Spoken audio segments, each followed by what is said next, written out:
Sir, ilang years po nawawala ang GERD? Kasi sa akin palaging may nakabara sa lalamunan ko. Ano pong gamot? Sana mapansin. Ayun na po, napapansin na po kita. Ilang years? Kayo po ang nakakaalam niyan kung hanggang kailan, kung ang ikakatagal ng mga nararamdaman nyo. Kagaya sa GERD kasi may halong anxiety, disorder, kaya ang iba tumatagal po. At saka yung nakabara sa lalamunan, isa rin po yan kasi sa mga sintomas niya. Ang pinaka-advise ko po dyan, magmalunggay juice po kayo. Try nyo po kasi yan ang ginawa ko dati na nakapagpagaan ng pakiramdam ko hanggang sa nawala po yung mga sintomas, nawala si anxiety. Try nyo po yung malunggay juice.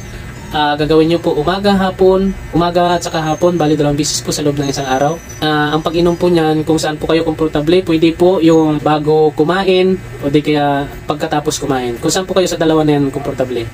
Ang sa akin kasi ginagawa ko dati, before meal talaga ako nag-uminom niyan kasi lalo-lalo na sa umaga, pagkatapos ko mag-exercise, inom muna ako ng binlender ko tapos yun bago ako kain. Kahit sa una nasusuka ako ng pag uminom ako, nasusuka, at least